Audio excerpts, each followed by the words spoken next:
Hello guys, how are you all? అందరూ బాగుండాలని కోరుకుంటున్నాను. మన ఆన్‌పాస్‌లో ఫౌండర్స్ ఎవరైతే ఉన్నారో వాళ్ళైతే డే బై డే ఆన్‌పాస్ మీద హోప్స్ అనేది వదిలేసుకుంటున్నారనమాట. దీని దగ్గర నుంచి మనకైతే ఒక్క రూపాయి కూడా ఇన్కమ్ రాదు, మనం మోసపోయాము అని రియలైజ్ అవుతున్నారనమాట ప్రతి ఒక్క మెంబర్ కూడా. ఎప్పుడైనా గుర్తుపెట్టుకోండి, ఒక కంపెనీకి వచ్చే కంపెనీకి ఏదైనా కానీ ముందుకు రావడానికి చాలా కష్టాలు వస్తాయన్నమాట. కానీ మనకు చాలా స్ట్రగుల్స్ వచ్చినాయి. అవన్నీ ఫేస్ చేసుకుని యాష్ ముఫ్రే గారు అనేది ముందుకు వస్తున్నారు. అంతేగాని కంపెనీ అనేది ఎక్కడ కూడా ఆగలేదు, రన్ అవుతూనే ఉంది. అది ఒకటి గుర్తుపెట్టుకోండి. అప్డేట్స్ అనేవి వస్తూనే ఉన్నాయి అనమాట. యాష్ సార్ కూడా మనకు కనిపిస్తూనే ఉన్నారు. దాంట్లో భయపడాల్సిన అవసరం కూడా లేదు. బోర్డు అనేది తిప్పేది ఆన్‌పాస్ ఎప్పుడైనా గుర్తుపెట్టుకోండి. కొత్తగా అయితే ఒక మెసేజ్ అయితే మొత్తం వాట్సాప్ గ్రూప్లో మొత్తం తిరుగుతుందనమాట. 1 వీక్లో అనేది జూన్ నెలలో మాత్రం మనకి మనీ ఇన్కమ్ అనేది జనరేట్ అయిద్దని యాష్ ముఫ్రే దగ్గర నుంచి వచ్చినట్టు సృష్టిస్తున్నారనమాట. ఎక్కడ కూడా ఏమీ నమ్మకండి, ఏమీ ఫేక్ అనమాట. ఏదైనా కానీ మనకు అఫీషియల్గా వస్తే మాత్రం మీరు నమ్మండి, ఏది కూడా మీరు నమ్మకండి. ఏ యూట్యూబర్ అయినా ప్రజెంట్ అయితే చెప్పేది మోటివేషన్ స్పీచ్ తప్ప వాస్తవానికి అయితే అప్డేట్స్ అయితే ఆన్‌పాస్ అయితే ఏం లేవన్నమాట. అప్డేట్స్ వచ్చినా కానీ పాజిటివ్ అయితే మనకైతే ఏం రావట్లేదు. ఎందుకంటే బ్యాక్గ్రౌండ్ వర్క్ జరుగుతుందని చెప్తున్నారు, కానీ ఇంకైతే మనకు ఆన్‌పాస్ గురించి అయితే ఏం తెలియట్లేదు అనమాట. ఏది కూడా బయటికి రావట్లేదు. ఎదువరకులాగా బయటకు వచ్చిన కానీ వాటి మీద ఆరోపణలు ఎక్కువైపోతున్నాయి, బయటకు కూడా తీసుకురావట్లేదు. అప్డేట్స్ జరగకపోయినా కంపెనీ అనేది స్టాండర్డ్గా నిలబడి ఉంది, దాంట్లో అయితే నో డౌట్. మీరైతే ట్రస్ట్ అనేది కోల్పోకండి, డే బై డే ఇంక్రీజ్ చేసుకోవడానికి ట్రై చేయండి. నెగిటివిటీ వినకండి, మాట్లాడకండి, మీరు ఎవరికి చెప్పకండి, ఓకేనా? మనం అనుకున్నట్టే కంపెనీ కూడా రావడానికి చాలా ట్రై చేస్తుంది అనమాట. కానీ దానికి ఉన్న ప్రైస్ వల్ల రావట్లేదు, అంతేగాని కంపెనీకి కూడా రావాలని ఉంది. ఎందుకంటే వాళ్ళు కూడా మనం అమౌంట్ ఏం జస్ట్ పర్చేస్ చేసాం అనమాట. ఫౌండర్షిప్ అనేది వాళ్ళు ఇంకా ఎన్ని టూల్స్కి అనేది రెడీ చేయడానికి చాలా ఖర్చు పెడతారనమాట. బ్యాక్గ్రౌండ్ వాళ్ళకు కూడా ఎంత ఇన్వెస్ట్ చేసినందుకు వాళ్ళకు కూడా మనీ రావాలని వాళ్ళు కోరుకుంటారు. కాబట్టి కంపెనీ అనేది ముందుకు రావాలని వాళ్ళు కోరుకుంటారు అనమాట. కంపెనీ అనేది ముందుకు రావడం మెయిన్ రీజన్ ఏంటంటే వర్క్ అనేది జరుగుతుందన్నమాట బ్యాక్గ్రౌండ్, అందుకే రావట్లేదు. ప్రతి ఒక్క కంపెనీ ఏదో ఒక కంపెనీ మనం జాయిన్ అయితే దాంట్లో వాళ్ళు జాయిన్ చేయండి, వీళ్ళు జాయిన్ అడ్మినిస్ట్రేషన్ అనేది ఉండిద్ది అనమాట. మన కంపెనీలో అలాంటిది ఏం లేదు, జస్ట్ జాయిన్ అయ్యామా మనీ అనేది తీసుకోవడం జరుగుతుంది అంతే, దాని నుంచి ఇంకేం జరగదు. అండ్ వన్ థింగ్ ఇంకోటి ఏంటంటే ప్రతి ఒక్క కంపెనీలో ఏదైనా కంపెనీలో మీరు జాయిన్ అయినా కానీ దాంట్లో చాలా ప్రెజర్ ఉంటుంది అనమాట. వాళ్ళని జాయిన్ చేయండి, వీళ్ళు జాయిన్ చేయండి, కాల్స్ మాట్లాడండి, అవి చేయాలి ఈ చేయాలని ఉంటుంది. కాకపోతే మన పాసివ్ ఇన్కమ్ తీసుకోవడానికి బెస్ట్ ప్లాట్ఫామ్ ఏదైనా ఉందంటే అది ఆన్‌పాసివ్ తప్ప ఇంకేదీ లేదు. అది కూడా ఒకసారి గుర్తుపెట్టుకోండి అనమాట. మీరు కూడా కంపెనీ అనేది ఇంకా చాలా చేయాలన్నమాట. ఫస్ట్ మన కమిషన్స్ ఇవ్వాలి, తర్వాత డెబిట్ కార్డ్స్ రావాలి, తర్వాత మార్కెటింగ్ చేయాలి, తర్వాత ఇన్కమ్ జనరేట్ అవ్వాలి, తర్వాత కేవైసీ చేయాలి, చాలా వర్క్ ఉన్నది, వెబ్సైట్లు తీసుకురావాలి, చాలా ఉందన్నమాట బ్యాక్గ్రౌండ్ వర్క్. కొంచెం అయితే లేదు. ఆ హైదరాబాద్లో జరిగిన ఇష్యూ తర్వాత అన్నీ బోల్తా పడ్డాయి అనమాట. కంపెనీ అంతా నెగిటివిటీ అయిపోయింది. హైదరాబాద్లో ఇష్యూ జరగకపోతే మాత్రం ప్రశాంతంగా వర్క్ అనేది జరుగుతుంది. ఈ పాటికి ఇన్కమ్ అనేది కూడా వస్తూ ఉండేది. మ్యాక్సిమం కమిషన్ అయితే వచ్చేది, ఇన్కమ్ ఏమో కానీ కమిషన్ అయితే కన్ఫర్మ్ వచ్చేది అనమాట మనకి. ఇది ఒకటి గుర్తుపెట్టుకోండి గాయస్. ఎవరైనా ఒకటి గుర్తుపెట్టుకోండి, కష్టం లేని ఫలితం ఉండదన్నమాట. కంపెనీ అనేది ఇంత కష్టాలు ఈ రోజున పడుతుంది, కానీ దాదాపు ఒక 2 yearsలో కంపెనీ అనేది టాప్ 1లో ఉండిద్ది అనమాట. ఎక్కడ చూసినా సోషల్ మీడియాలో మన ఆన్‌పాసివ్ కంపెనీ గురించి అయితే స్క్రోల్ అవుతూ ఉండిద్ది అనమాట. అది ఒకటి గుర్తుపెట్టుకోండి. కష్టం లేకుండా ఫలితం అయితే రాదు కూడా, అది మీకు తెలుసు. కంపెనీ అయితే రావడానికి మెయిన్ ఛాన్సెస్ ఎప్పుడైతే ఉన్నాయో మన కమిషన్స్ కానీ ఇన్కమ్ కానీ మన కంపెనీ అనేది ముందుకెళ్ళడం అనేది జరిగేది ఎప్పుడంటే, నేను అనుకోవడం అయితే ఈ మంత్ ఆ మంత్ అయితే నేనైతే చెప్పనండి. మ్యాక్సిమం నాకు తెలిసిందే చెబుతాను. 2027 అయితే మిడిల్ ఆఫ్ 6 months అంటే 2027లో మ్యాక్సిమం జనవరి, ఫిబ్రవరి, మార్చ్, ఏప్రిల్లో మనకి కమిషన్స్ కానీ ఇన్కమ్ అనేది జనరేట్ అవ్వడానికి అవకాశం చాలా ఉంది. ఈ మధ్యలో మాత్రం మీరైతే హోప్స్ పెట్టుకోకండి, దయచేసి కూడా హోప్స్ పెట్టుకోవద్దు. మీ వర్క్స్ అన్ని మీరు చేసుకుంటూ ఉండండి. ఈ గ్యాప్లో అయితే 1 year వరకు కంపెనీ అనేది రాదు, కమిషన్స్ కూడా రావు. ముందే చూస్తే జస్ట్ అప్డేట్స్ మాత్రం జరుగుతాయి, మహా అయితే మార్కెటింగ్ జరిగిద్ది. దాని నుంచి అయితే మీరు అయితే హోప్స్ పెట్టుకోకండి. ఇది మాత్రం డెఫినెట్లీ కరెక్ట్ అనమాట. మన యాష్ సార్ అయితే మామూలు కాదు. అతనికి చాలా ఐడియాలజీ ఉండిద్ది అనమాట. మార్కెట్ సిస్టమ్ కూడా మెయిన్ మార్కెటింగ్లో CEO కూడా చాలా కంపెనీలో చేశారనమాట.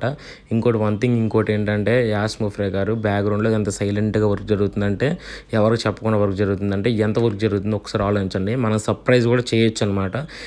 ఆయనకి అలవాటు అనమాట సర్ప్రైజ్ చేయడం. మనకి అది ఎప్పటి నుంచో చూస్తున్నాం అనమాట. సడన్గా వచ్చి మ్యాటర్ చెప్పేసి వెళ్ళిపోతారనమాట. ఎప్పుడు చెప్తారో గుర్తు జరిగిపోద్ది అది. ఇంకా అదొకటి గుర్తుపెట్టుకోండి. యాజ్ సార్ అయితే వెనకైతే తగ్గరు, తగ్గినా కానీ దాన్ని రైట్ చేసుకొని ముందుకు వచ్చే అవకాశాలు చాలా ఉంటాయి, కానీ కంపెనీ అయితే ఎత్తేరు. ఎక్కడ కూడా గుర్తుపెట్టుకోండి. ఎవరు కూడా ఏ యూట్యూబర్ చెప్పిన మాటలు మనీ గురించి అయితే ఎవరు కూడా నమ్మొద్దు. కేవైసీల గురించి, మనీ గురించి కానీ, కమిషన్స్ గురించి మాత్రం ఏ మాట ఎవరు చెప్పినా కానీ, నేను చెప్పినా కానీ మీరు నమ్మొద్దు. బికాజ్ ఎందుకంటే పైన నుంచి మనకు అఫీషియల్గా వస్తేనే, లెటర్ వస్తేనే మనం నమ్మాలి, కానీ మనీ గురించి ఎవరు చెప్పినా మీరు నమ్మకండి. కమిషన్స్ మీరు ఏది చెప్పినా, ఎవరు చెప్పినా కానీ కమిషన్స్ గురించి, మనీ గురించి చెప్తే మీరు నమ్మకండి. ఇది మాత్రం నిజం. మన ఫౌండర్స్ ఎవరైతే ఉన్నారో చేసే పని ఆపేసి అక్కడ స్టాండర్డ్గా నిలబడుతున్నారు అనమాట ఆన్పాసివ్ గురించి. కానీ అక్కడ యాష్ ముఫ్రా గారు ఎవరైతే ఉన్నారో, ఆన్పాసివ్ సీఈఓ అయితే ఎవరైతే ఉన్నారో యాష్ ముఫ్రా అనే అతను పర్సన్, అతను అక్కడ ఆగకుండా తన పని తను చేసుకుంటూ వెళ్ళిపోతున్నాడు అనమాట. ఈ ఫౌండర్స్ అనేవాళ్ళే తన కోసం వెయిట్ చేస్తూ మనీ కూడా అరేంజ్ చేయకుండా, సపోజ్ పని కూడా చేయకుండా దానికోసం వెయిట్ చేస్తూ ఉంటున్నారనమాట. బికాజ్ ఎందుకంటే మనీ ఇన్వెస్ట్ చేసాం, తప్పదు కూడా వెయిట్ చేయడం. ప్రతి ఒక్కరు కూడా వెయిట్ చేస్తూనే ఉంటారు. బికాజ్ ఎవరికైనా మనీ ఈ రోజు చాలా అవసరం కాట.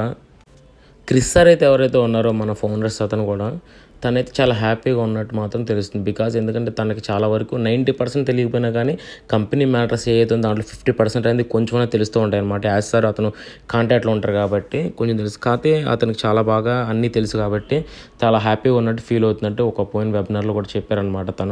తనకేం తెలిసిందో కాబట్టి అతను హ్యాపీగా ఫీల్ అవుతున్నాడు. అంతే.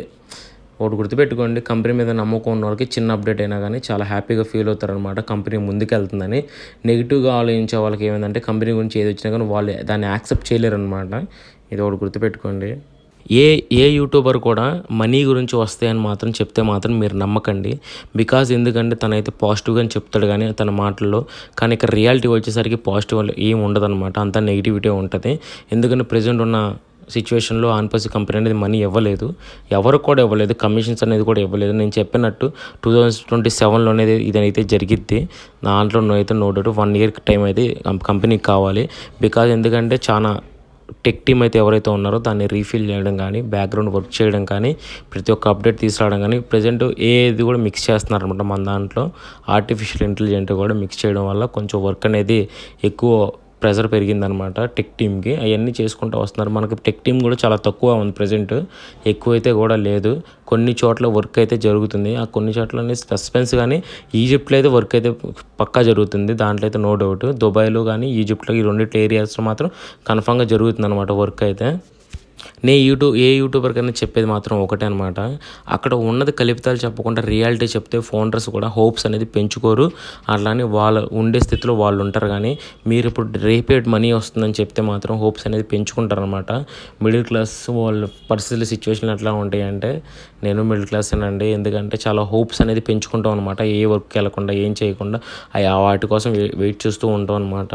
ఎవరు కూడా అలా వేస్ట్ చేయకుండా టైంని నేను చాలా వేస్ట్ చేశాను ఆన్పాసివ్ కంపెనీ గురించి వెయిట్ చేసి. ఎవరు కూడా దయచేసి అలా వేస్ట్ చేయకండి. నా ఎక్స్పీరియన్స్తో చెబుతున్నాను, మీకు ఒక తమ్ముళ్ళలాగా చెప్తున్నాను. దాని మించి అయితే ఇంకేం లేదు. సపోజ్ ఒక యూట్యూబర్ అనేవాడు రేపు మనీ వస్తుందంటే, ఇప్పుడు ఇక్కడున్న ఫౌండర్ ఎవరైతే ఉన్నారో తనకి మనీ అవసరమైతే ఏ రోజైనా అప్పు తీసుకొచ్చి, ఈ మనీ వస్తాయి కాబట్టి అప్పు తీసుకొస్తారనమాట. అప్పులు చేస్తారనమాట. ఆన్పాసివ్ మనీ వస్తే కట్టచ్చు అనుకుంటారనమాట. ఆన్పాసివ్ తీరా చూస్తే మనీ రాకపోతే అప్పుడు డిప్రెషన్లోకి వెళ్ళిపోతారు. ఇది ఒకటి గుర్తు చేసుకోండి. అప్పులు మాత్రం దయచేసి మీరు చేయకండి. అప్పుల జోలికి వెళ్ళకండి. మీరు పని చేసి అవి కట్టుకోండి. అంతేగాని ఆన్పాసివ్ గురించి మాత్రం మీరు వెయిట్ చేయకండి. బికాజ్ ఎందుకంటే చాలా టైం పట్టిద్ది. ఇప్పుడున్న సిచ్యువేషన్లో చాలా కంపెనీస్, ఐటీ కంపెనీస్ కానీ ఏదైనా కానీ చాలా పోటీగా ఉన్నాయి అన్నమాట మార్కెట్లో. అందుకు వాటిని తట్టుకోవాలంటే కంపెనీ కూడా చాలా ఇవ్వాలి మనకి. అంటే లైక్ దాంట్లో ఉన్న ఆప్షన్స్ మాత్రం చాలా ఇవ్వాలన్నమాట. ఏ టూల్ తయారు చేసినా కానీ ఒక కంపెనీ కన్నా ఇంకెక్కువగానే ఉండాలన్నమాట. చాలా మెరుగ్గా ఉండాలి. అది ఒకటి చూసుకుంటారన్నమాట వేస్తారు ఎప్పుడైనా కానీ. చూద్దాం ఎన్ని సంవత్సరాలకు వచ్చింది అనేది చెప్పలేనులే, కానీ 2027 మాత్రం పక్కా అయితే వచ్చిందని ఛాన్సెస్ చాలా ఉన్నాయి. ఇప్పుడు వర్క్ అనేది ఈ ఇయర్లో 6 monthsతో కంప్లీట్ చేసేస్తారు ప్రతి ఒక్క వర్క్ కూడా. కమిషన్స్ అని ఇన్కమ్ మాత్రం 2027లో అయితే జనరేట్ అయ్యే అవకాశం చాలా వరకు ఉందన్నమాట. ఇంకోటి ఏంటంటే, మన యాస్టర్ లైవ్లోకి వచ్చి దాదాపు 45 days దాకా అవుతుందన్నమాట. ఈ 45 daysలో దాదాపు 2 months అప్రాక్స్గా. ఈ 2 monthsలో ఎన్ని అప్డేట్స్ జరుగుంటాయో ఒక్కసారి ఆలోచించండి. ఖాళీగా అయితే ఉండరు కదా యాస్టర్ అయితే. ఎన్ని అప్డేట్స్ జరుగుంటాయో, ఎంత జరిగిద్దో మనకు యాస్టర్ వస్తే కానీ తెలియదు అనమాట. యాస్టర్ వచ్చినా కానీ మనకైతే ఏ అప్డేట్ కూడా చెప్పరు. ఏది పైన అప్డేట్స్ మాత్రమే చెప్తారనమాట. ఇంపార్టెంట్ అయితే చెప్పరు కూడా. ఎందుకంటే ఫౌండర్స్ అనేవాళ్ళు దాన్ని స్పాయిల్ చేస్తారు యూట్యూబ్లో పెట్టి. ఎందుకంటే ఒక కంపెనీ స్టార్ట్ అవుతుందంటే దానికి ఆపోజిట్ కంపెనీస్ కూడా ఉంటాయి అన్నమాట. వాళ్ళకు కూడా ఏం తెలియకుండా ఉండాలంటే కంపెనీ అనేది జాగ్రత్త పడాలన్నమాట. వాళ్ళకు ఉంటాయి సీక్రెట్స్, అవి కూడా బయట వచ్చి చెప్పరు అనమాట. వేస్తారు మాత్రం ఇదివరకు మాత్రం చెప్పేవాళ్ళు, కానీ ఇప్పుడు మాత్రం ఏది కూడా బయటికి చెప్పరు. అవన్నీ కూడా సీక్రెట్గా జరుగుతాయి. ఈ కన్ఫామ్ ఈ మంత్ ఎండ్లో కానీ నెక్స్ట్ మంత్ కానీ వేస్తారు వచ్చే అవకాశం అయితే చాలా వరకు అయితే ఉందన్నమాట. లెట్స్ సీ, చూద్దాం. అయితే ఎవరు చెప్పిన మాటలు నమ్మకండి. కంపెనీ మీద ట్రస్ట్గా అయితే ఉండండి. మీ పనులు మాత్రం మీరు ఆపొద్దు. Thanks for watching.